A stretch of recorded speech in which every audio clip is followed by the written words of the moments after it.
esto más que un mano a mano es un menage à trois.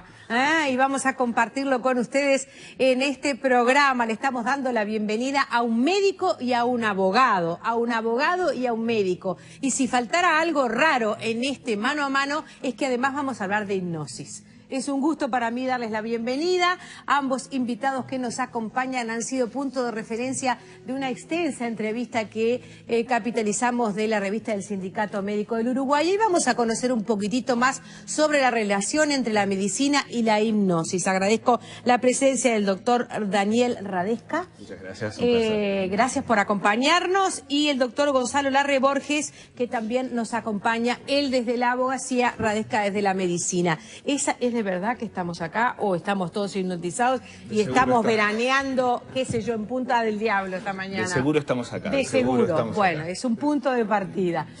¿Puede ser la hipnosis un instrumento del médico? Sin duda que sí. Es una estrategia, en realidad es un conjunto de técnicas que lo que permiten es concentrarse más en algo. Eso es la hipnosis, no es más que un estado de focalización máxima, donde uno está muy focalizado en algo y el resto pareciera no importar. Y hoy, por suerte, las neurociencias permiten conocer un montón alrededor de las alrededor de la hipnosis, que permiten establecer qué es un estado hipnótico o a qué se asimila o qué sucede dentro de nuestro cerebro en un estado hipnótico. Bien, ¿todos podemos ser hipnotizados? Es una buena pregunta porque en realidad no todos, la respuesta correcta sería no todos podemos ser hipnotizados, pero cualquier persona que pueda entender una serie de órdenes y seguir una serie de pasos podría ingresar en un estado hipnótico sin ningún problema. ¿Y dónde pesa la voluntad?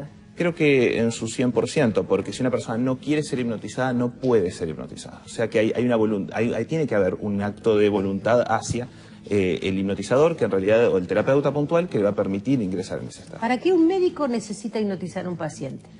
Varias opciones. O sea, en realidad, una de las funciones, por ejemplo, que tiene el ingresar en un estado hipnótico permite, por ejemplo, solucionar fobias, solucionar lo que tiene que ver con el tratamiento del dolor. Lo que actualmente la medicina permite establecer, y los papers defienden desde el punto de vista clínico y científico, es que la hipnosis sirve para algunas cosas, pero no es la panacea que se puede utilizar para cualquier cosa, sino que, por ejemplo, puede utilizarse para lo que decíamos anteriormente, las fobias. Fobias, por ejemplo, pero las fobias... que yo la puedo tratar con hipnosis de manera definitiva, o puedo alivianar o morigerar un ataque de fobia puntual o cuando se presenta una fobia. Supongo, estoy pensando en alguien que conozco mucho que le tiene fobia o pánico o miedo a los ascensores, sobre todo a los ascensores que no tienen la puerta corrediza que se puede ver hacia afuera. Pero fobia al grado de que si no sube con una persona que conoce o que es de su círculo de confianza, prefiere hacer los pisos que sea a escalera. Eso es una fobia. Eso es una fobia y se puede tratar y es muy sencillo de tratar, justo. O sea, es sencillo dentro de las estructuras, es una de las más sencillas. Hemos tenido fobias a las frutas. Para que usted Perdón, pero ¿se puede tratar por un tiempo o definitivamente? Definitivamente, sin duda. Conozco otro caso de fobia a la fruta. Gente que no puede tomar la piel del durazno porque siente que le da, una sensación desagradable y alguien diría alergia, fobia. Sí. ¿Eso también se trata? También se trata. Hemos tenido casos mucho más raros. Por ejemplo, gente que no puede ver frutas, porque ve frutas y le empiezan a venir actos He oído de eso y me da mucha pena esa gente, pero ¿usted dice que se trata? Se tratan también sin problemas. ¿Definitivamente o se trata de manera puntual? ¿Hay que hacer un retoque? ¿Qué hay en nosotros que nos volvemos esos bichos tan fóbicos? Somos seres humanos donde nos permiten concentrarnos mucho en algo. Entonces hay veces nosotros asociamos cosas incorrectas. Nuestro cerebro está diseñado para asociar. Entonces tiende a asociar elementos y de repente asocia un elemento. Una de las teorías actuales de las fobias es esa. Generar una situación puntual asociada a un elemento. Entonces unimos las dos cosas y después ese elemento que pareciera de forma totalmente irracional, le tenemos cierto rechazo. Y eso nos provoca. Si funciona así y por asociación, usted puede trabajar en mi cabeza y hacerme asociar un cigarrillo con algo desagradable. Sin duda se podría hacer si uno quisiera. O sea, no es el mecanismo actual para el tratamiento de cesación de tabaquismo, pero sí es un mecanismo que se ha utilizado por mucho tiempo. ¿Por qué? Porque si yo asocio el cigarrillo con algo desagradable, lamentablemente afecto a las personas a nivel social. Por ejemplo, si yo después voy a juntarme con un amigo que sí fuma, me va a dar desagrado estar con mi amigo. Entonces voy a tender a tener... Entonces, el generar asco con el cigarrillo no es una estrategia, al menos actualmente, debido a las opciones que hay, que sea válida. Bien. ¿Por qué necesita un abogado un médico que es hipnotizador? No, bueno, nosotros arrancamos de otro lado, y eso puedo explicar mejor. No, más que nada estamos haciendo charlas empresariales en la cual vinculamos las neurociencias con el ámbito empresarial, para buscar que el empleado, que la organización adquiera habilidades cognitivas y que pueda desarrollarse al lugar que ellos quieran. Bien, ¿y ahí dónde entra el abogado? Más que nada nosotros somos amigos, empezamos uniendo los conocimientos de él de hipnosis más los míos empresariales y viendo qué programas podíamos hacer para sumar esos conocimientos al ámbito empresarial. A partir de ahí creamos Innovación, en el cual sumamos tres partes, que son la educación, dar herramientas para que logren ciertos objetivos y la hipnosis para generar un evento impactante que pueda generar, que sea memorable y que pueda ser recordado por mucho tiempo. ¿Es cierto entonces que la hipnosis tradicional, esa de circo, por llamarla de alguna manera, del prestidigitador que hipnotiza a alguien que a veces viene del público, tiene una base real? Sí, tiene una base real, pero no todo lo que uno ve es lo que es. O sea, normalmente a nosotros nunca se nos ocurriría, por ejemplo, hacer cosas como de repente parar a una persona entre dos sillas y parar hacia arriba. Son cosas que son cruentas hacia el espectador y obviamente que nunca se nos ocurriría hacer algo similar o clavarles agujas. Eso que uno tiene asociado con la hipnosis, nada de eso, sino que uno tiene que tratar de cuidar, bueno, quizás viene eso más de la esfera médica también, pero bien, cuidar a la persona y tratarlo desde una perspectiva distinta, porque la persona está brindando su voluntad para vivir una experiencia positiva. Sí, para nosotros fue difícil incorporar la hipnosis porque a un ambiente empresarial nadie quiere quedar en ridículo delante de ella, sea un jefe o un jefe delante de sus empleados. Entonces fue un proceso en el cual poder incorporarlo de forma natural y que sea bienvenido y disfrutable. Claro, el jefe no quiere ser el hazmerreír de toda la empresa. Nadie. Generalmente cuando uno invita a un evento a alguien, no quiere que todos las personas, los invitados, la pasen bien. Bien. Entonces en ese caso... Y el empleado quizás no quiera ser vulnerable ante su jefa y que le tenga que quizás, por ejemplo, poner puntos sobre las IES. Totalmente, totalmente. ¿Y entonces cómo los convencieron? No, la idea... Los hipnotizaron, díganme la verdad. Más o menos. Bueno, fue un caso de hipnosis colectiva. No, fue difícil porque todo lo que se veía es lo que decía Daniel, es esa parte de ridiculizar o que la persona que tenga buena voluntad y se deje hacer esas cosas. Pues no, la idea es que puedan vivir sueños y poder demostrar el poder de nuestra mente en estado hipnótico. Bien.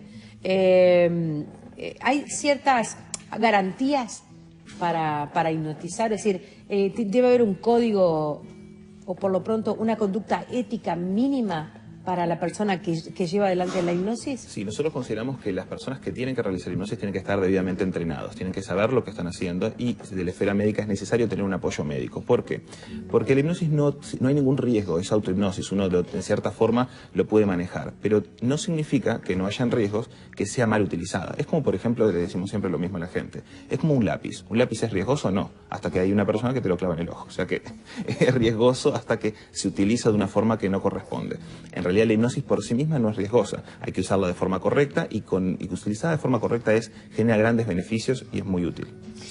Cuando uno ha escuchado experiencias, por cierto, traumáticas y así las cataloga, de personas que han sufrido determinado evento, sobre todo un accidente carretero, por ejemplo. Sí. Las personas cuando sufren esos accidentes enormes, de las que después a los 4 o 5 meses se pueden sentar a hablar con cierta normalidad, después que pasaron por su recuperación, dicen, pero de tal cosa no me acuerdo. Y de repente hay otras personas que estaban allí y dicen, no, pero vos me dijiste tal cosa, ¿te acordás que me dijiste? Es decir, como que hay un desfasaje entre lo que la mente recuerda y lo que no, en algunos casos. Y nosotros popularmente le llamamos bloqueo. Determinadas circunstancias o muy traumáticas o muy complejas, la mente a veces parece bloquearlas. ¿Ese mismo recurso es el que utilizan ustedes?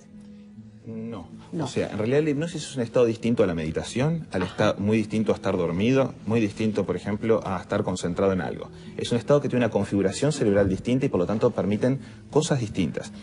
Cuando uno de repente no recuerda algo, puede ser que en realidad ese bloqueo tenga un objetivo. Por ejemplo, no recordar algo que fue extremadamente traumático. Bien. Pero puede pasar lo contrario. Puede pasar, por ejemplo, cuando una persona sufre un pequeño accidente, no de gran gravedad, y después se despiertan sensaciones, como por ejemplo lo llaman flashbacks, que es producto de un estrés postraumático. Le pasaba a los veteranos de guerra antes, pero puede suceder en la vida diaria con pequeños accidentes. Entonces nosotros podemos sí trabajar sobre esos eventos que surgen de forma de repente incorrecta, ¿no? Para tratar principalmente de eliminar el proceso que provoca y que genera esa incomodidad.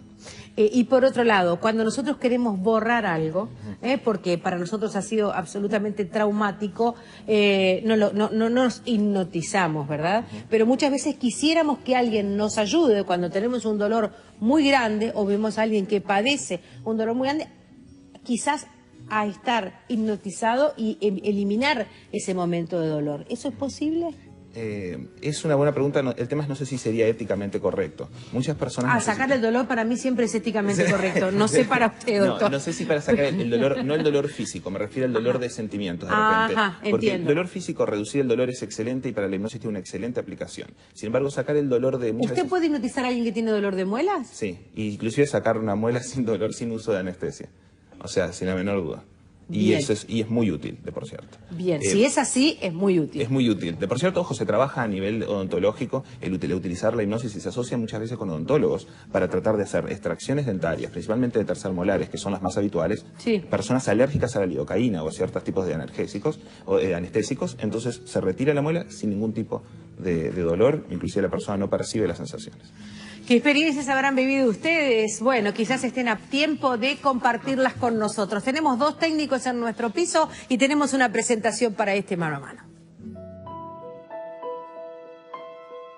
Aunque ya en el antiguo Egipto se conocían prácticas similares a la hipnosis, este fenómeno recién comenzó a estudiarse seriamente a fines del siglo XVIII y fue casi 100 años más tarde cuando recibió la denominación de tal. Existen muchas formas de definirla, pero una de las más aceptadas la describe como la situación en que un sujeto es guiado por otro, con su consentimiento, para responder a sugestiones, alteraciones en la percepción, emoción, sensación y comportamiento. Por lo general, se tiende a asociar la hipnosis a fenómenos circenses, actos relacionados con el entretenimiento y la fantasía, o como un mero acto tendiente a conducir a las personas a comportarse de maneras que podríamos llamar inadecuadas, como podemos comprobarlo en quienes practican el hipnotismo en fiestas y eventos, o en la literatura y el cine. Sin embargo, la hipnosis clínica es una técnica que puede acompañar muchos tratamientos terapéuticos, tanto en medicina como en psicología. Algunos estudios concluyen que se trata de un método eficaz para el manejo del dolor y se le considera útil para el manejo de ciertas adicciones, siempre y cuando el individuo sometido a hipnosis acepte la misma. Casi todas las personas son hipnotizables, aunque el mito popular asegure que podemos serlo sin desearlo, es falso. Se requiere disposición y un estado mental acorde. En muchos casos, se utiliza la hipnosis como apoyo para abandonar ciertos hábitos, como el tabaco o el alcohol, e incluso para bajar de peso. Esto sí que está totalmente abierto a correcciones y perfecto. sugerencias, porque esto es el material que armamos nosotros con el fin de posicionarnos, pero ustedes nos corrigen si hay algún elemento. No, está excelente. Sí, muchas veces hay mitos en torno a esto, en torno a la hipnosis, y bueno, eso es una de las apreciaciones muy positivas que ustedes tuvieron. Por ejemplo, el típico que nosotros usamos solo el 10% del cerebro y el resto de nuestro cerebro no lo usamos. Bueno, eso es falso, ¿no?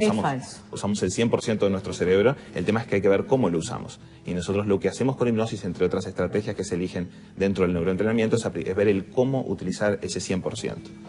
Sí. Otro mito es eso, como bien decía Daniel, que no todos somos hipnotizables, pues está el mito de que parecería que el hipnotizador tiene un poder sobre el hipnotizado y hace que le haga cualquier cosa, por eso hace las ridiculeces que se ve en ese espectáculo. Entonces, y la verdad que es como, vuelvo a repetir, dijo él, tienen que tener capacidad de concentración y focalización. Los últimos estudios dicen que aquellas personas con mayor capacidad de concentración y focalización son las que ingresan más fácil en estado hipnótico. Bien, veíamos ahí a Leonardo Sbaraglia en una producción de HBO en la que, por cierto, han trabajado una serie importante de actores y actrices uruguayos, pero es un personaje que curte nocturnidad, se viste de determinada manera, anda con una cajita, o sea, de alguna manera hay todo un merchandising del hipnotizador que incluye una especie de péndulo que a veces es una plomada, un reloj, el reloj de bolsillo, todo eso que es literatura. No, es parafernalia. Parafernalia, bien. Ojo, se ha usado de esa manera.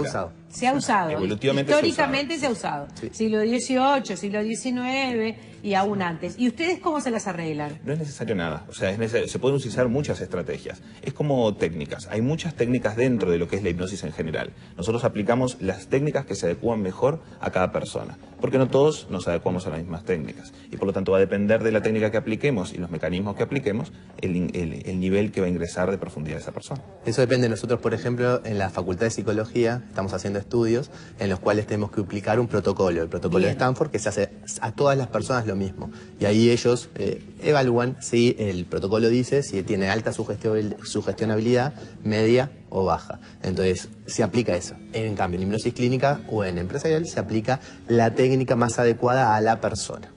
¿Las personas más simples son más fáciles de hipnotizar? No. Aquellas que tienen mayor capacidad de concentración y focalización son más fáciles. Bien. Sí. Capaz que la más simple piensa en otra cosa, vuela, no te sigue, está en otra, entonces es muy difícil encauzarla. Bien. Partimos de la base de que se necesita un espacio particular, es decir, un consultorio, un ámbito de distensión, bajar la luz. ¿Cómo trabajan ustedes? Podría utilizarse en esas estructuras, no necesariamente tiene que ser así, podría hacerse en un ambiente así como estamos acá. O sea, lo importante es que la persona siga una serie de pasos que nosotros los vamos guiando y que esos pasos que los vamos guiando sencillamente van a ingresar en ese estado. El estado hipnótico no difiere tanto del concepto que nos sucede muchas veces cuando uno está buscando las llaves y de repente no las encuentra y las tiene en la mano. O de repente... pero entonces ni le cuento. Le puedo hacer cursos sobre mis experiencias con hipnotizada. O por ejemplo los lentes, y nos puede pasar con los lentes que los tenemos puestos. Eso es muy simple. Pero segundo curso diploma que ya tengo. Entonces nosotros lo que hacemos es guiar a las personas para que ingresen a un estado muy similar a ese, donde las personas están tan focalizadas en algo que pueden llegar a no ver lo evidente o no percibir lo que tienen en su entorno. Sí. Y hay algo muy importante que para nosotros es el tema de la voluntad. No nos gusta en ningún momento hacer algo en contra de la voluntad de la persona, que pase forzada, pues ya sea por unas personas o que la traiga o el marido o la mujer, de venir, él tiene que, no. Solamente a veces de la voluntad de la persona se realiza el vínculo y se puede entrar de esa forma más fácil a esta dimensión. Bien, volvemos a un accidente de tránsito. Estoy pensando en una eventualidad como esa. ¿Ustedes pueden intervenir ahí en el lugar del accidente?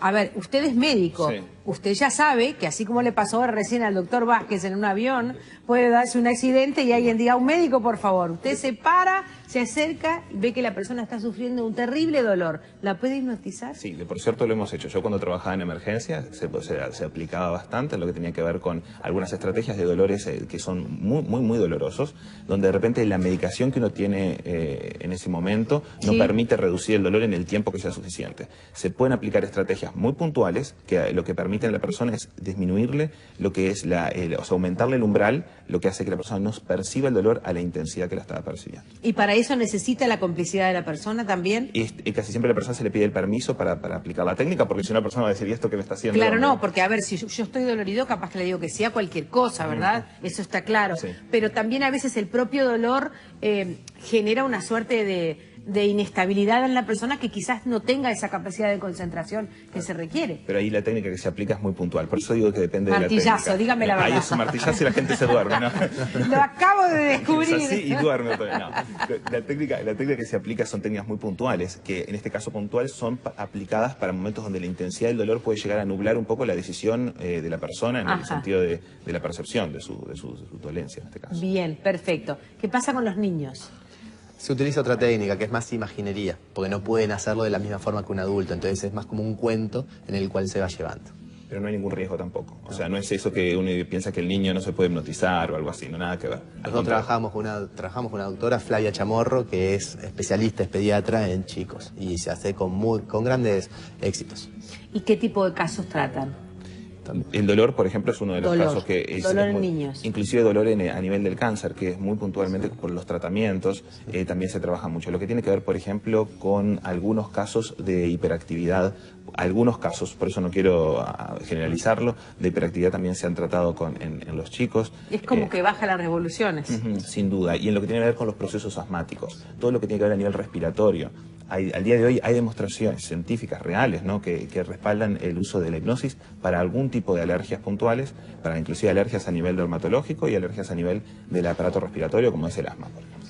También para estrés, ansiedad, previo a una operación también se utiliza. Bien, ¿hoy en día tienen un espacio de trabajo físico? Sí, nosotros actualmente nos encontramos, creamos el Centro de Hipnosis Uruguay, que pueden buscar, es www.hipnosisuruguay.com. Ustedes ingresan ahí, en realidad hasta pueden hacer consultas, porque mucha gente le queda la duda de qué es la hipnosis. Entonces ingresan, nos preguntan, nosotros siempre le contestamos de forma totalmente anónima, porque mucha gente le da vergüenza decir, bueno, a ver, yo podré ser o no. Entonces ahí pueden hacer hasta consultas gratuitas, que eso nos permite a nosotros generar un vínculo y que la persona se sienta confiada a la hora de establecer la técnica. Y más que nada porque hay muchos mitos alrededor de la hipnosis y se piensa que se puede solucionar todo y no, es limitado. Entonces muchas consultas abarcan eso.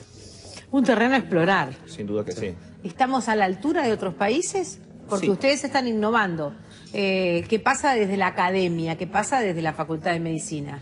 Ese es un proyecto que hay probablemente para los próximos años, de establecer un departamento para trabajar con lo que tiene que ver con hipnosis clínica a nivel de la Facultad de Medicina.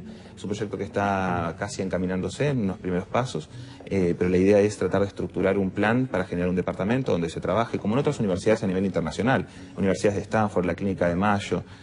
O sea, hay lugares que ya tienen estipulado la estructura como o departamentos de hipnosis clínica avalados científicamente y por lo tanto con respaldos científicos que permiten un trabajo, ¿no? Y por lo tanto un beneficio a nivel del paciente. O sea que hay para aprender, pero estamos a la altura. Estamos a la altura sin problemas. Ha sido un gusto tenerlos acá. Ha sido un placer. No niego que sea sorprendente hablar sobre estas cosas, pero de cualquier manera forma parte de este menú que podemos compartir y en el que ustedes obviamente han encontrado un espacio, un lugar y en el que se sienten que están haciendo, bueno, una instancia que puede servir a nuestra comunidad. Sin duda que sí. Muchísimas Gracias por la gracias. compañía. Muchísimas gracias a vos.